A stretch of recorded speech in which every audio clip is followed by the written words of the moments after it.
No se comprenden ni la formación ni el mantenimiento del vasto imperio romano sin un poderoso ejército bien equipado, entrenado, pagado y alimentado.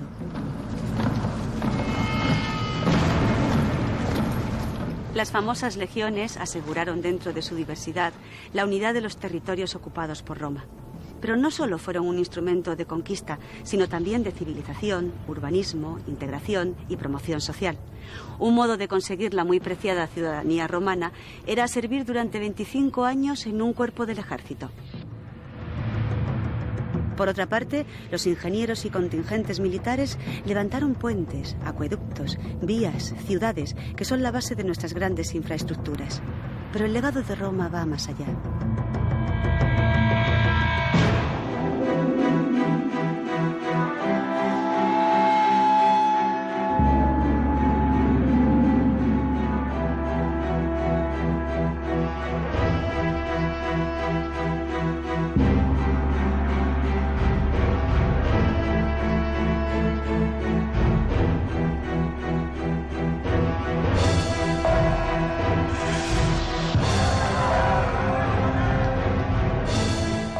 Imperio Romano. Legionarios de Roma.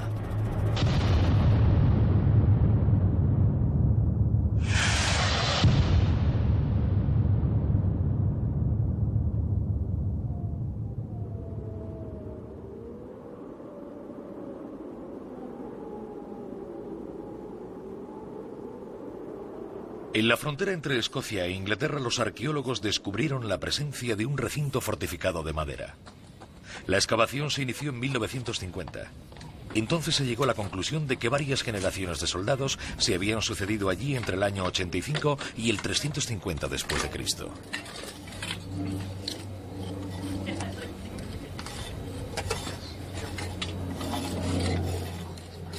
Un espeso manto de turba cubría dichos vestigios. En este magma compacto, totalmente desprovisto de oxígeno, la materia orgánica suele padecer en menor medida los efectos de la corrosión. Desde hace 40 años, un especialista en legiones romanas, el doctor Robin Birley, se remonta en el tiempo excavando una capa tras otra el espacio de la fortaleza de Vindolanda.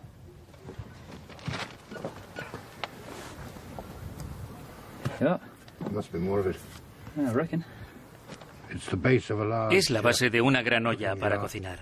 Bueno, realmente no fue empleada para cocinar, sino que se utilizó como recipiente para guardar algo. No fue expuesta al fuego, solo nos queda localizar los 30 o 40 trozos restantes.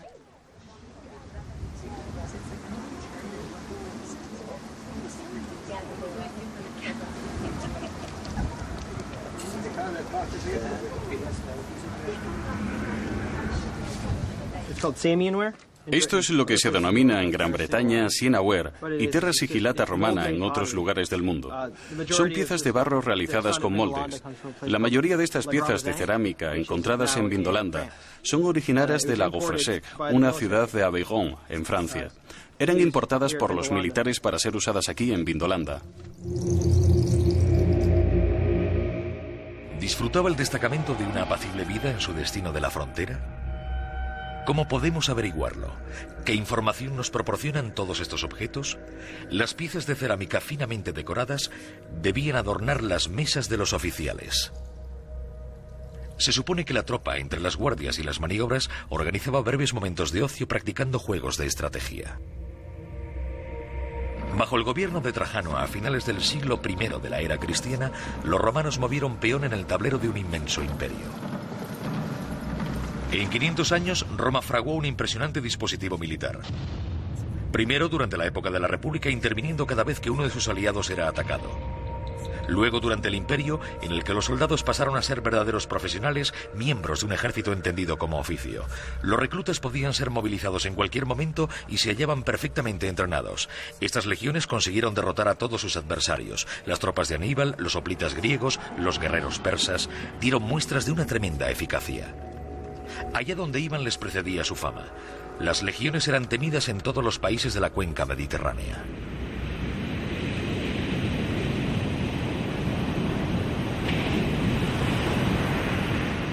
Estas legiones al mando de Cneo Cornelio Escipión desembarcaron en la ciudad griega de Emporión.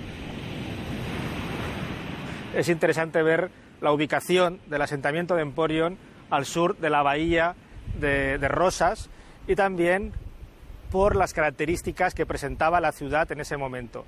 Actualmente la topografía ha cambiado mucho de época antigua, pero en época antigua la ciudad griega de Emporion estaba formada por dos núcleos urbanos, el sector de la Palayápolis, el actual San Martí de Ampurias, que cerraba una pequeña bahía natural, y el sector de la Neápolis, que la cerraba por el sur, este puerto natural. Por tanto, la ciudad de Emporion presentaba unas características topográficas y unas infraestructuras portuarias que fueron importantes y fueron utilizadas para desembarcar este ejército en el año 218 a.C. A partir de este desembarco, Roma inicia la ofensiva contra el ejército cartaginés e instala el campamento militar de Tarraco. Durante el siglo I a.C. se fundaron muchas ciudades en Hispania. Una de las más importantes, Mérida. En el año 25 a.C., según nos refiere Dion Casio, se funda la nueva colonia Augusta Emérita. La denominación emérita obedece a que su primer contingente colonial son estos veteranos de las legiones quinta y décima, quienes van a formar parte de esa inicial población de un nuevo territorio, el territorio lusitano, poco romanizado, un territorio que se va a incorporar al proceso político de Augusto en la península ibérica. Años más tarde, otra nueva generación de ciudadanos, ya plenamente romanizados y conocedores de los usos y costumbres culturales de Roma, serán los que realizarán la gran producción monumental de la nueva capital Augusta Emérita. Capital que sin duda se aproximará a los esquemas metropolitanos, como se puede ver en los conjuntos del Foro, el Teatro y todos los recintos monumentales de la nueva colonia emeritense. La ubicación de la colonia Augusta Emérita está determinada por los dos ríos, el Guadiana y el Albarregas. La planta está rodeada por una gran muralla que se abría en 4 puertas de ingreso. Incorporaba en el interior las 2 vías principales, en torno a cuya intersección se encontraban los 2 recintos de espacios públicos, el Foro Colonial y el Foro Provincial.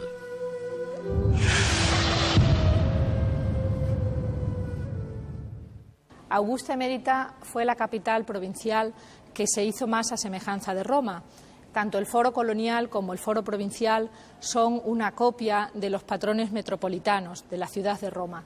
Un ejemplo singular es este grupo de eneas, del que no se conserva el original del Foro de Augusto en Roma, pero sí se conservan parte de las piezas de ese impresionante recinto que albergaba algunas de las estatuas más significativas de todo ese elenco del Foro de Augusto. Los clipeos, las cariátides, que recordaban al modelo de la propia metrópolis, lo que nos habla de esos artistas y talleres que llegaron a la capital provincial y que desarrollaron un arte hasta entonces desconocido. La legión fue sobre todo el principal instrumento de la conquista. Desde su fundación en el año 753 a.C., la ciudad de Roma no cesó de acrecentar su poder. Al principio gobernada por reyes, pronto se convirtió en una república. A mediados del siglo III antes de nuestra era, la totalidad de la península italiana había sido conquistada. Más allá de sus fronteras daría comienzo una nueva aventura. La península ibérica tardó 200 años en ser conquistada, antes de que Julio César acabase sometiendo a todos los pueblos de la Galia mediante una complicada campaña. Por el norte, las legiones avanzaron hacia Germania. Conquistaron Nórica, Dalmacia y se adentraron en Grecia alcanzando los confines de Oriente Próximo, Siria y Palestina. Al mismo tiempo, tras haber arrasado Cartago, el ejército romano conquistó todo el norte de África. 500 años después de la fundación de su ciudad, los romanos controlaban todo el Mediterráneo. Las legiones desembarcaron en Gran Bretaña en el año 44 en tiempos del emperador Claudio, pero fue el emperador Trajano quien anexó las últimas conquistas, Arabia, Mesopotamia y la Capadocia en el año 105 de nuestra era, Dacia un año más tarde. ¿Pero qué sabemos de la vida de los legionarios en el transcurso de estas campañas? En el año 100, Trajano hizo erigir en Roma una columna de 40 metros de altura coronando lo que debía ser su propio mausoleo. A lo largo de más o menos 200 metros, un bajorrelieve en espiral relataba la campaña del emperador en Dacia, la actual Rumanía. Toda la vida de las legiones se reflejaba en esta minuciosa historia de la que el arqueólogo Salomon Reinach analizó hasta la más insignificante de sus escenas. El bajorrelieve presenta a los legionarios mostrando hasta el más mínimo detalle, cascos, armaduras y resto del equipo. Escenifica batallas, el asalto a las ciudades, pero sobre todo los métodos empleados por el ejército para avanzar en las marchas y la forma de construir las trincheras. Todo ello podía verse claramente representado. Lo único que les faltaba a estos hombres, inmortalizados en piedra, era la palabra.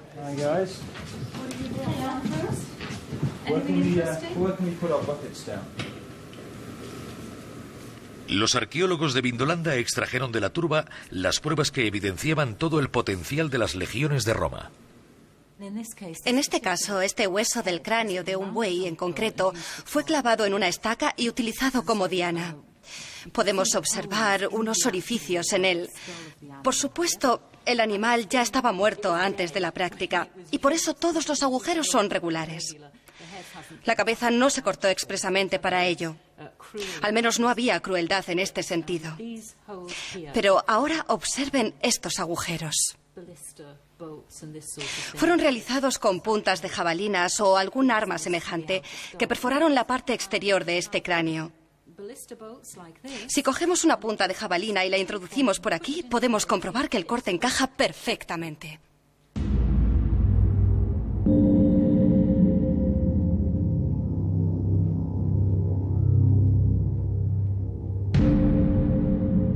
Los depósitos de la fortaleza almacenaban las armas de la caballería, las puntas de lanza de la infantería forjadas por los mismos soldados, los proyectiles de las catapultas y las piedras utilizadas por los honderos. Todo el arsenal de un ejército que el general Mario transformó en un cuerpo de soldados profesionales en el siglo I a.C. Estaban muy bien organizados, muy bien abastecidos y equipados. Cuidaban hasta el más mínimo detalle de los soldados. Y de esta forma, los soldados tenían la sensación de formar parte de una máquina muy bien engrasada, muy bien entrenada y equipada. Tenían un fuerte sentimiento de pertenencia al grupo, lo que les ayudaba a desempeñar mucho mejor su función como soldados.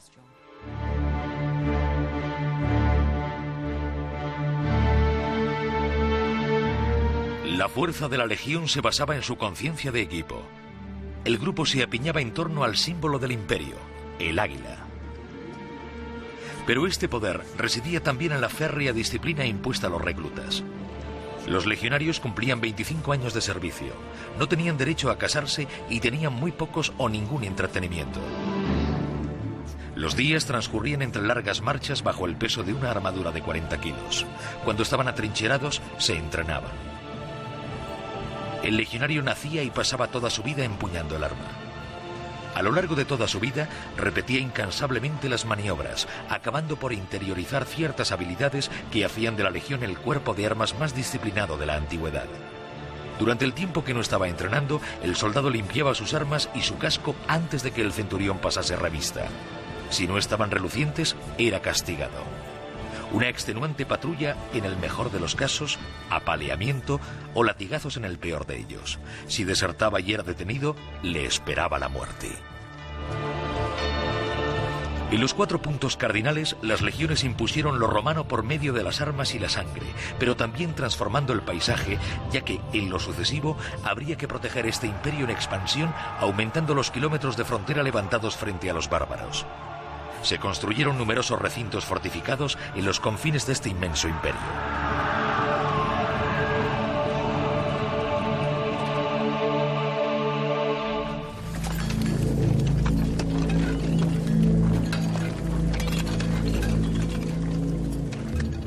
Bajo el mandato de Trajano, las legiones se asentaron en campamentos temporales. En Bretaña, la actual Gran Bretaña, se enfrentaron a temibles guerreros, los pictos.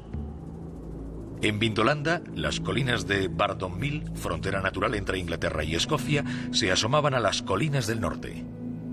Aquí fue donde se consiguió detener la conquista. Fue aquí donde a principios del siglo II de nuestra era, con los emperadores de Trajano y Adriano, donde se jugó gran parte de la suerte del imperio. ¿Cuáles eran entonces los puntos débiles de las legiones? La excavación de la fortaleza de Vindolanda permitió dar con las piezas maestras que desvelaban tal misterio. En la primavera de 1973, los arqueólogos de Vindolanda realizaron un importante hallazgo, una serie de tablillas de madera que parecía tratarse de correspondencia. Pero las inscripciones se presentaron en principio ilegibles. Imposible saber si estos textos habían sido escritos en latín, la lengua oficial de las legiones. ¿Permitiría su restauración descifrar antiguas misivas de 2000 años de antigüedad? Serían necesarios varios meses de trabajo antes de hacer públicos los resultados. La tinta realizada a base de carbón había calado profundamente en las fibras de la madera. Aparecieron algunas palabras, luego frases enteras. Los arqueólogos de Vindolanda consiguieron sacar a la luz testimonios escritos. Desde los primeros análisis se pudo deducir que estos textos constituían un claro testimonio de la vida cotidiana de los soldados que habitaron el enclave. Un extraordinario hallazgo. Quizá fuese la única. Yo no me lo podía creer. Pero en días sucesivos fueron localizadas más tablillas y de repente nos dimos cuenta de que habíamos conseguido reunir informaciones absolutamente diversas sobre el pasado, ¿entienden? Estas gentes nos contaban aquí lo que hacían en su día a día y eso normalmente no suele suceder en arqueología. Desde 1973 y hasta el día de hoy se han exhumado más de 1000 tablillas. Los arqueólogos las encontraron en el mismo lugar, en un foso a los pies de la muralla. Según ellos, esto constituye la base de un primer misterio. ¿Cómo acabaron allí?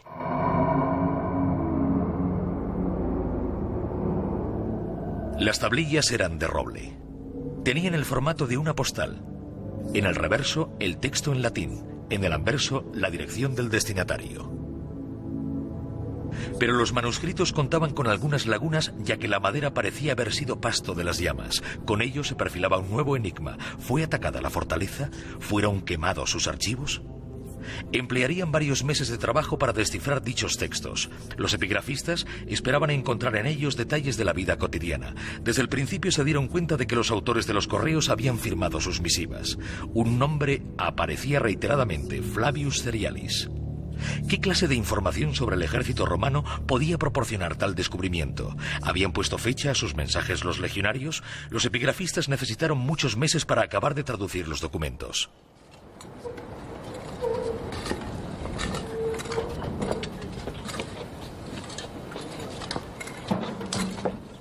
Estos testimonios escritos permitieron a los arqueólogos comprender mejor el entramado de muros que estaban excavando.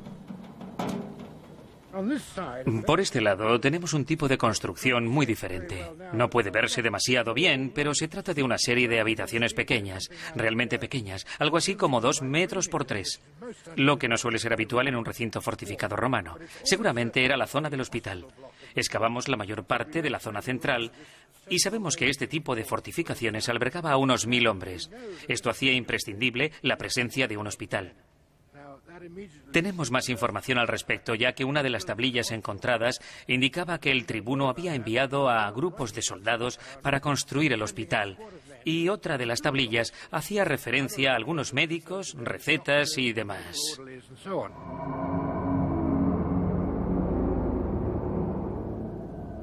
Las primeras conclusiones de los epigrafistas eran claras.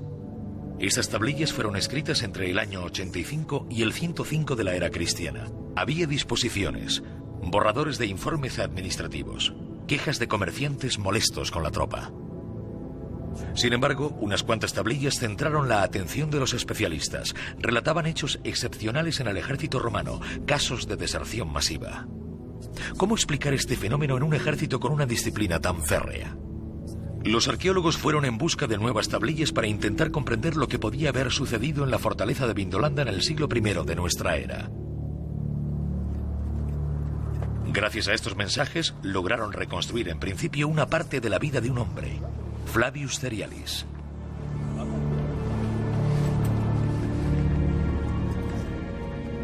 Flavius Cerialis era tribuno. Se hallaba al mando del campamento de Vindolanda. Le escribía al gobernador de la provincia y a algunos de sus oficiales y recibía por parte de estos las correspondientes respuestas. El tribuno Cerialis dirigía a 480 hombres. los soldados de la 9ª Cohorte Bátava, una unidad de refuerzo con origen en los Países Bajos.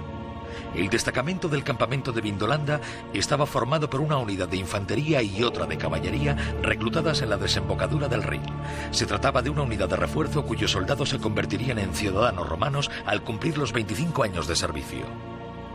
Flavius Cerialis también era bátavo y su familia había adquirido la ciudadanía romana bajo el gobierno de Vespasiano en el año 70 de nuestra era. Sus padres permanecieron fieles a Roma en el momento de las revueltas que teñieron de sangre aquella provincia. La 9ª Cohorte había construido un recinto fortificado de madera en la explanada de Vindolanda. Defendía la frontera norte, sofocando los asaltos de los temibles guerreros pictos, de cuya infantería y caballería recelaba Cerialis.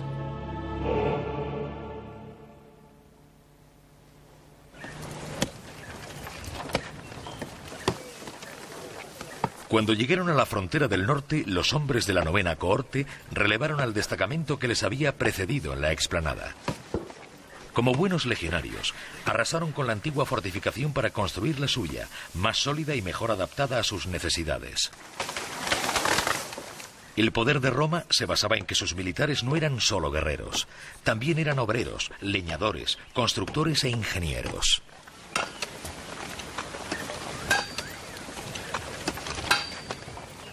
Los soldados de Vindolanda eran como hormigas. Cortaban cientos de árboles, cavaban y se atrincheraban cada vez que paraban. En ocasiones arrasaban bosques enteros para maniobrar a su antojo. Edificaban fortificaciones capaces de resistir cualquier tipo de asalto. Una legión de unos 6.000 hombres necesitaba de un par de horas para levantar una plaza fortificada rodeada de un alto cerco y un foso de 2 metros de profundidad.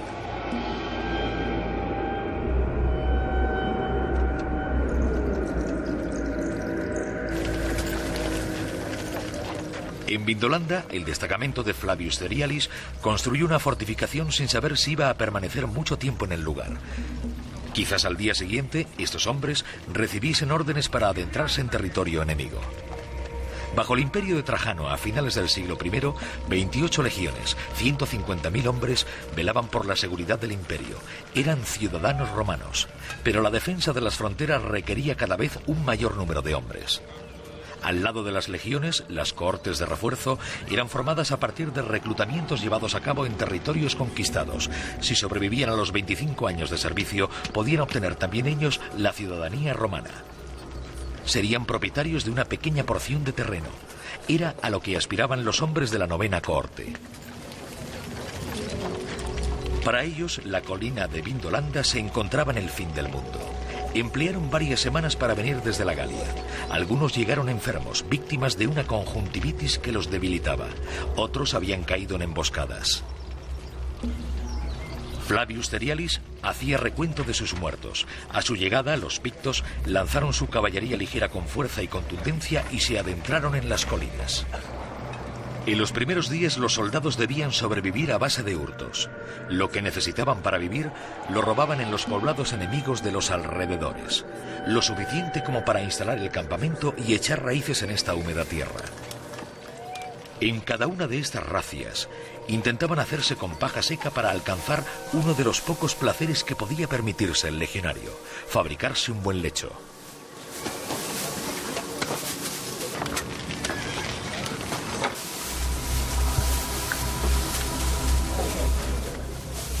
¿Era este tipo de vida tan dura lo que incitaba a los hombres a desertar o existía alguna otra razón para hacerlo? Los arqueólogos del enclave de Vindolanda esperaban hallar la respuesta en el transcurso de las excavaciones.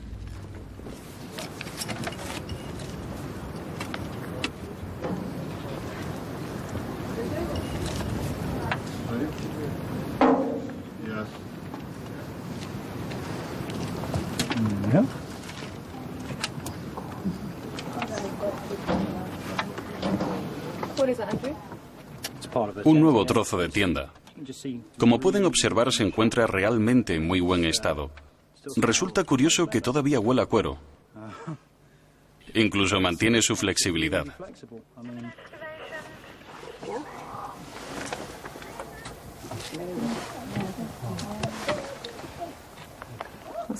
Mira, es un gran trozo.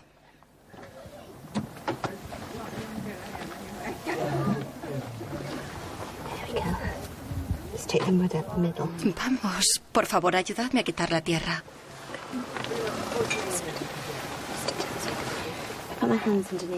Mira, este sí que es un gran trozo.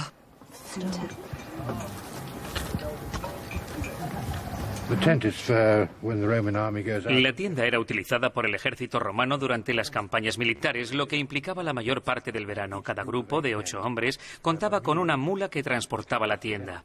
Ellos, por su parte, cargaban con los utensilios de cocina, armas y armaduras.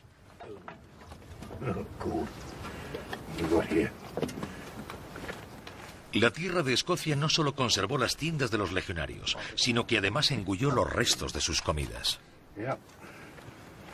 Creo que este trozo fue cortado. Son restos de una matanza, pero no sé de qué... Trudy, ¿de qué parte del animal se trata? No creo que sea un cráneo. Una pelvis, creo. ¿Una pelvis de vaca? Sí, de vaca. Vaya. ¿Acaso Flavius Cerialis llegó a probar esta carne? En sus tablillas se pone de manifiesto la dura vida del soldado a lo largo de toda la campaña. En invierno, al cabo de unas semanas, la paja fresca empezaba a enmohecerse. La incesante lluvia que caía en el campo lo empapaba todo. Los caminos quedaban arrasados. Entre guardias y entrenamientos, los hombres se reunían alrededor del fuego para saborear su bebida preferida, vino de miel y especias. Jugaban a dados o a las damas. Algunos hombres heridos en combate eran atendidos por el médico del campamento, un griego como la mayoría de los médicos de las legiones. Flavius Cerialis era el jefe de un destacamento similar en una pequeña ciudad. Cada uno de sus hombres dominaba una o más especialidades. Una serie de cualidades muy valoradas en el caso de los soldados, pues los artesanos más reconocidos estaban exentos de ir de maniobras.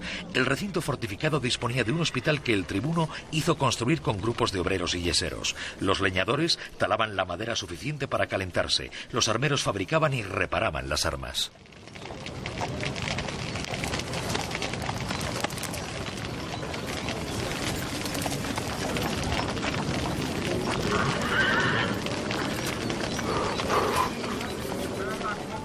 Los hombres esperaban la llegada del buen tiempo para recaudar los impuestos en los condados circundantes o comerciar con los pueblos vecinos.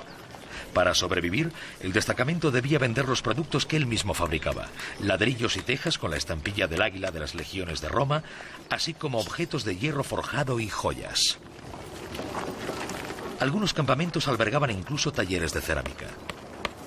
La cohorte contaba también entre sus filas con un zapatero, artesano muy respetado, pues era quien fabricaba y reparaba las sandalias de cuero imprescindibles para los soldados. Estas sólidas sandalias eran fácilmente reconocibles gracias a sus suelas reforzadas con varias filas de clavos.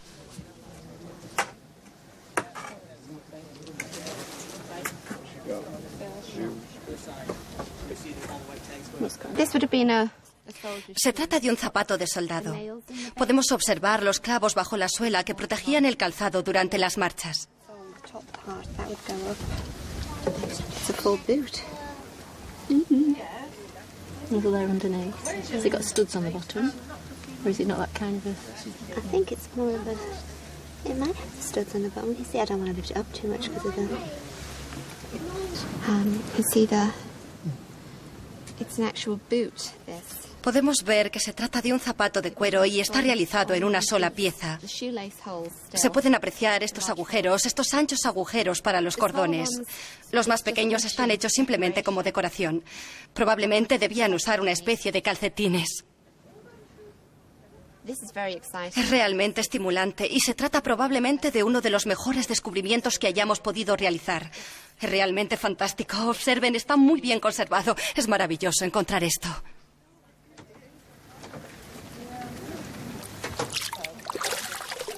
Posteriormente, los arqueólogos encontraron un zapato de mujer en el recinto fortificado. Un descubrimiento excepcional. ¿Qué hace allí entre todos los efectos militares? Muy bonito. Realmente precioso. Sí, estaba por allí. Sí, se encontraba por allí. Colóquelo en una bolsa con un poco de agua. Es realmente fantástico. Otra vez zapatos de mujer. Sí, zapatos de mujer. Y en un campamento de soldados. Además de los zapatos de mujer, el equipo localizó zapatillas de bebé dentro del recinto amurallado. Una nueva excavación extrajo de la tierra una espada de madera. Al principio se creía que se trataba de un arma falsa usada para los entrenamientos, pero era demasiado pequeña para haber sido manejada por un adulto. Se trataba en realidad de un juguete. Estos descubrimientos demostraban que vivieron mujeres y niños en el interior de la fortaleza de Vindolanda, a pesar de que los legionarios tuviesen prohibido casarse. Era difícil de creer, antes de que los arqueólogos realizasen nuevas deducciones, pero las legiones ubicadas en Gran Bretaña se habían instalado por un largo periodo de tiempo. A lo largo de los 20 últimos años, los arqueólogos han realizado un nuevo descubrimiento en relación al plano del recinto fortificado y sus alrededores. Al excavar sus trincheras, sacaron a la luz un entramado de estructuras. La madera y la piedra se encontraban superpuestas con algunos años de diferencia y siguiendo un esquema diferente. No hubo en la explanada de Vindolanda una única fortificación como se había pensado durante mucho tiempo, sino una serie de edificios distintos. Los primeros recintos fortificados fueron construidos con madera. Eran simples estructuras temporales. El ejército romano se hallaba sujeto por aquel entonces a mucha movilidad y cada corte construía sus propias fortificaciones. Pero a principios del siglo I fue construida una fortaleza de piedra. Las legiones se asentaron permanentemente en la frontera. Incluso llegó a florecer un poblado a las puertas del destacamento.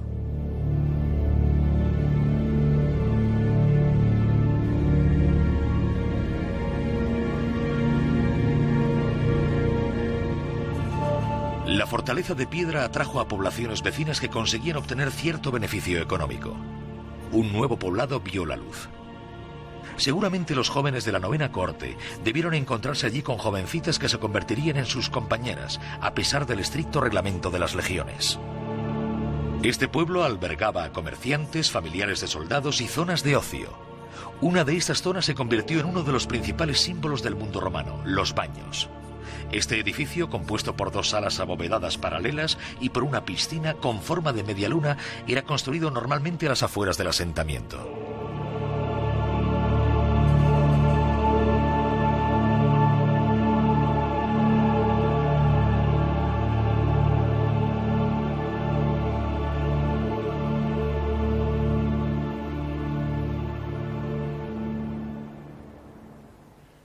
Estamos entrando en los baños militares. Nos hallamos en los vestuarios, justo tras la puerta de entrada.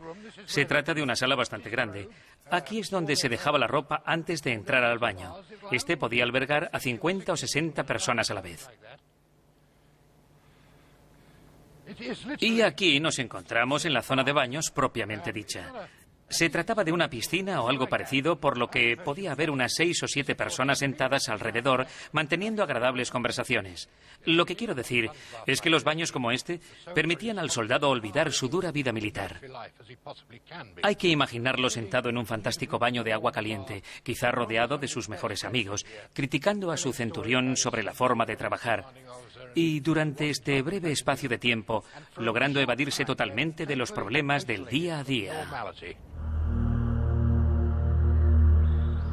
Antes de empezar con sus excavaciones, los especialistas en arquitectura militar se preguntaban si la fortificación de piedra de Vindolanda se asemejaría al resto de las construidas en el resto de fronteras del imperio.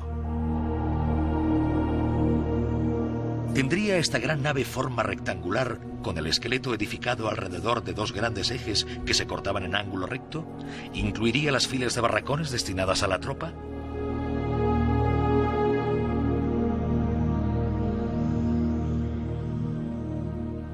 Los arqueólogos suponían que la tradición militar prevalecería y que encontrarían el Praetorium, cuartel general, cuyo corazón estaba formado por la sala de los estandartes, un santuario dedicado al culto imperial y a la salvaguardia del tesoro del destacamento.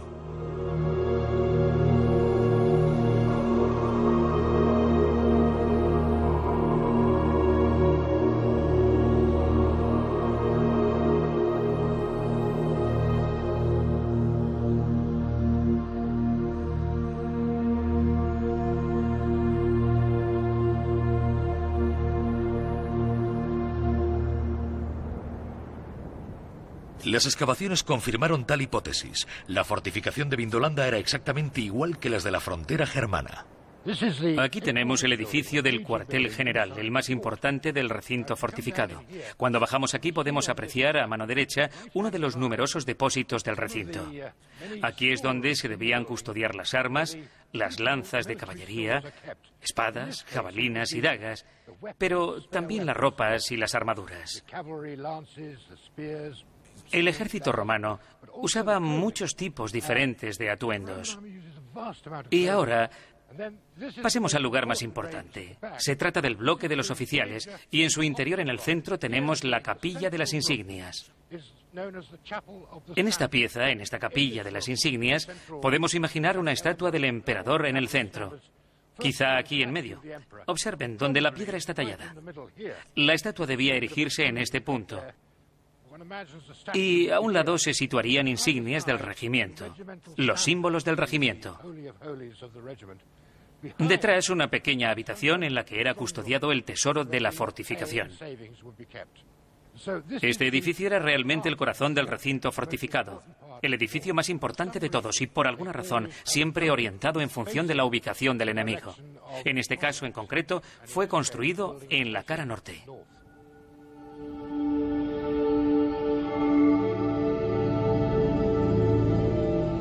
Con la construcción de la fortaleza de piedra, las tropas se asentaron en el territorio que defendían frente a los invasores bárbaros.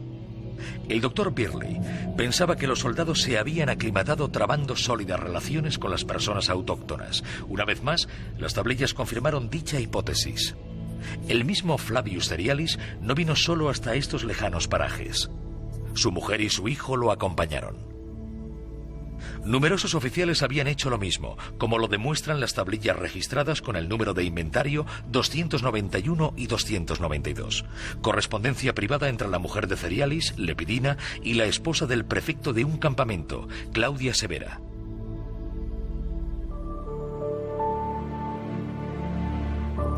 Saludos de Claudia Severa a su querida Lepidina. El tercer día de los idus de septiembre, hermana mía, desearía sinceramente que pudieses venir a visitarnos para mi cumpleaños. Con tu presencia me harás ese día muy agradable. Saluda a tu querido Cerialis.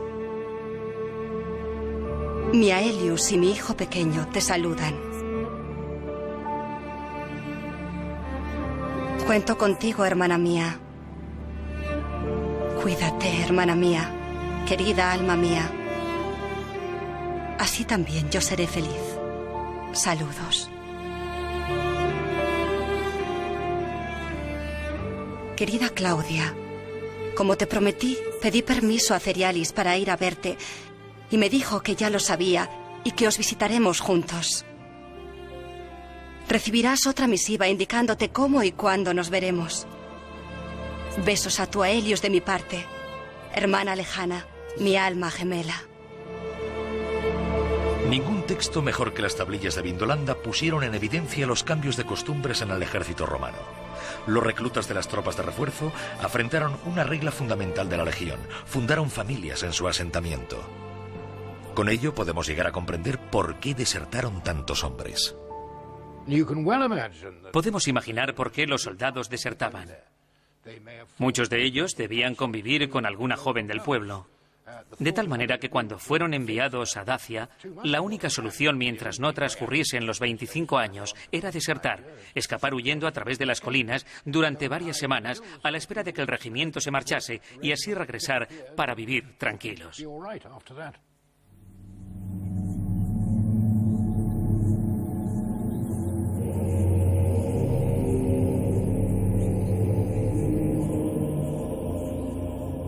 Siguiendo las huellas de Cerialis y de sus hombres, la investigación llegó aún más lejos. Los arqueólogos reconstruyeron la cadena de acontecimientos que hicieron que las tablillas llegasen hasta nosotros.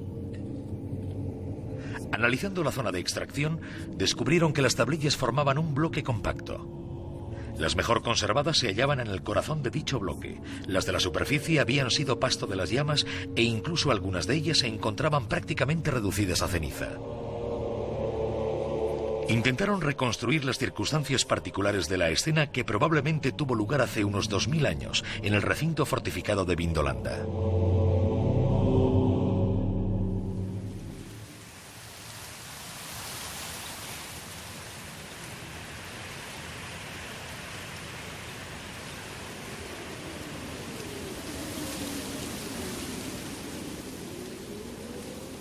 Tras varios años de acuartelamiento, la novena cohorte bátava fue enviada al Danubio.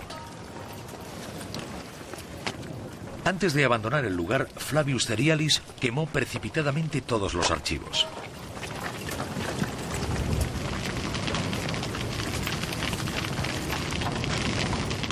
Pero ese día llovió y la tormenta apagó las llamas. Cuando lanzó la hoguera los archivos del campamento, ¿era Cerialis consciente de lo que le esperaba? Dichosos aquellos de sus hombres que decidieron desertar.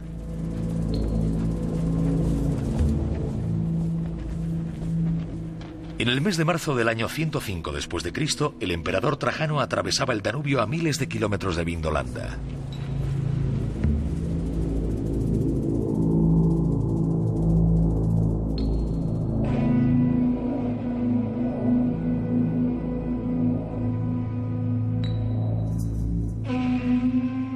Antes de lanzar una gran expedición hacia el este y Mesopotamia, Trajano invadió Dacia, la actual Rumanía.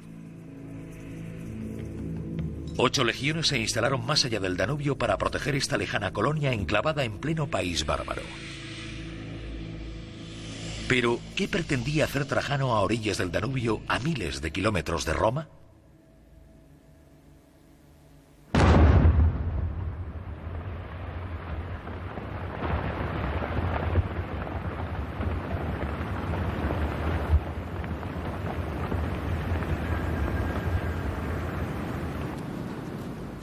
Aquí tenemos la puerta de acceso de la galería que data de la época romana.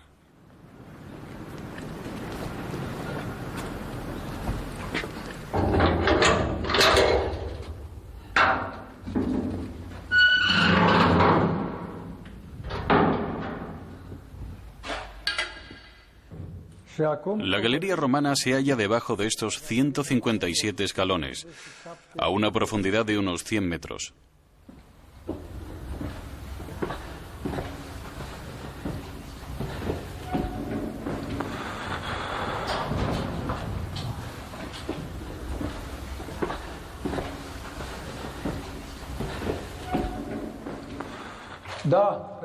Los romanos valoraban el sentido estético de las construcciones. Avanzaban bajo tierra con mucho cuidado. En esta época no había explosivos. Todo era hecho a mano.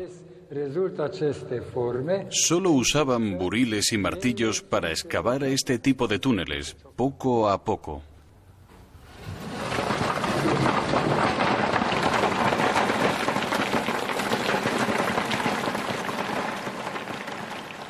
Aún hoy en día podemos encontrar oro en las entrañas de esta tierra.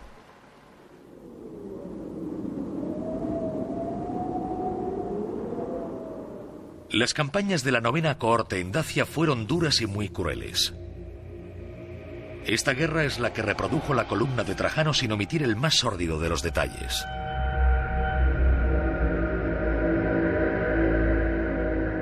Las legiones se enfrentaron a las caballerías sármatas avanzando violentamente con su infantería como si de una devastadora ola de acero se tratase.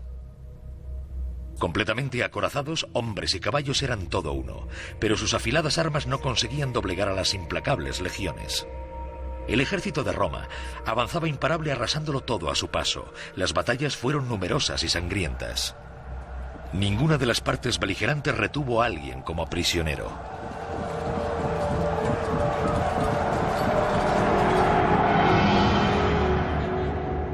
En este conflicto, como en toda guerra, fue la población civil la que más sufrió.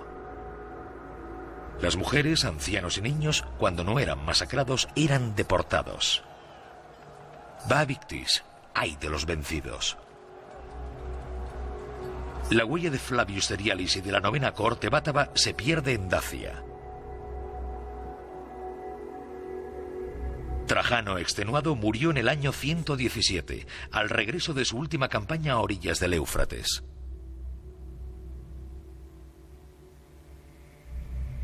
Cuando Adriano accedió al poder, comprendió rápidamente que la época de la expansión era agua pasada. El nuevo emperador decidió rodear el imperio con una línea de defensa formada por miles de torres de vigilancia, murallas y fosos. Esta frontera, delimitando el territorio, tenía como misión frenar y abortar cualquier posibilidad de ataque bárbaro. En Germania, Oriente y África había varios miles de kilómetros que defender con solo 130.000 hombres. El ejército romano dedicó sus últimos esfuerzos a la construcción de esta barrera.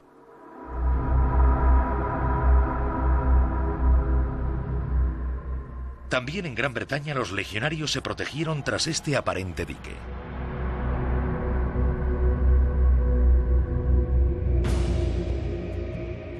Una muralla de 6 metros de alto, de 2 a 3 de ancho y 130 kilómetros de largo cercaba el norte de la isla. Un profundo foso bordeaba esta obra. Un camino avanzaba en paralelo, comunicando una fortificación con otra. Vindolanda se encontraba en el centro del dispositivo y Adriano la visitó personalmente. Iniciados en el año 122, los trabajos finalizaron 5 años más tarde. Un gran número de unidades participaron en la edificación de esta ingente obra. Cada kilómetro y medio, un pequeño bastión albergaba a un puñado de soldados de infantería y algunos de caballería.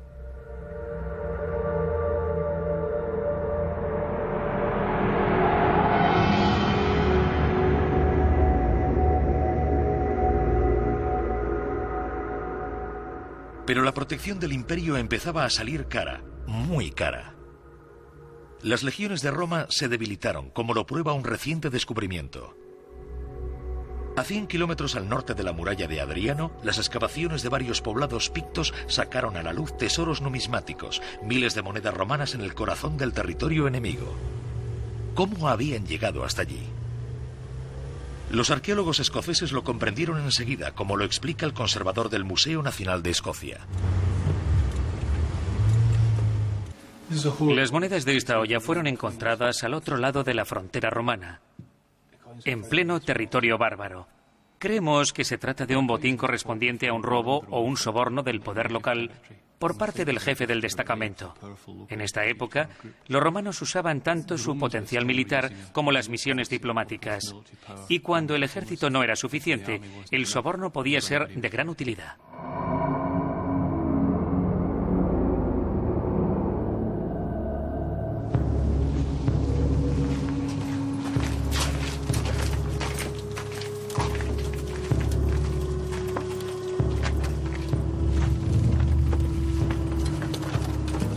Nos situamos en el año 160 después de Cristo.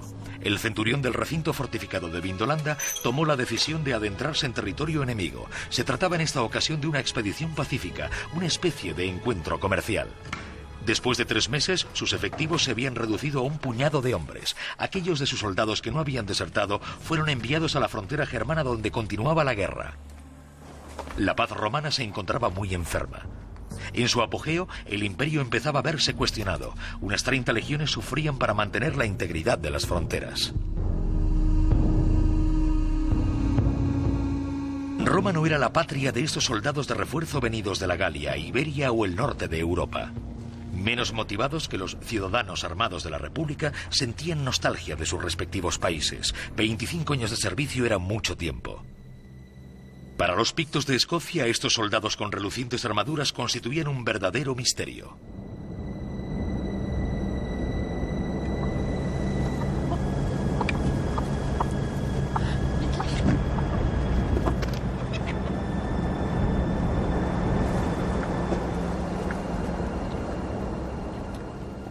El mantenimiento de las tropas en la frontera tuvo nuevas consecuencias. Los encuentros culturales se multiplicaron, facilitando una cierta forma de mestizaje. Todavía anclados en la Edad de Hierro, los pictos tenían mucho que aprender de estos hombres venidos del este, pero también ellos tenían mucho que enseñar. Se estaba gestando un nuevo mundo.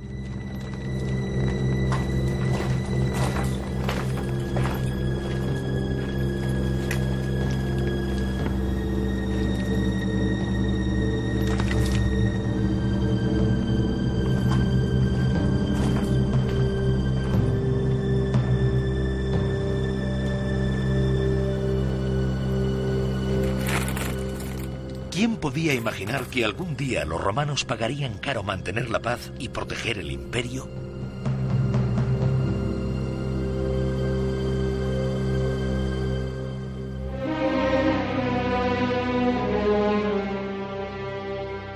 ¿Tan inocentes eran los romanos? Si se atrincheraron en su territorio era porque ya no podían seguir asumiendo la expansión. En poco tiempo el imperio se convertiría en un campo de batalla. En Vindolanda, destacamentos enteros luchaban por defender la fortificación. Solo había transcurrido un siglo en las colinas escocesas desde la 9ª cohorte y Flavius Cerialis. Muy pronto los pictos harían acto de presencia para robar las piedras de las torres de vigilancia y construir con ellas sus casas. Más allá de los límites de esta muralla, los pueblos del norte soñaban con las riquezas de Roma. En Oriente Próximo las provincias se segregaron. Las ciudades se rodearon de murallas, pero el imperio era asediado por todas partes. Los emperadores estaban agotados intentando defender todos los frentes abiertos y en ocasiones siendo traicionados por el mismo ejército que aupaba y destronaba a los soberanos. La defensa de este inmenso territorio iba consumiendo a la civilización romana. El poder levanta pasiones y los alzamientos eran cada vez más numerosos. Muy pronto las mismas legiones se mostraron incapaces de contener las oleadas bárbaras que asolaban los campos. Las tropas se recluían en los recintos fortificados más grandes con las murallas más altas, capaces de albergar a la población hasta la retirada de los saqueadores. Se convertirán así en los primeros castillos que anunciarán a su vez el final del todopoderoso ejército romano y el principio de una nueva era, la Edad Media.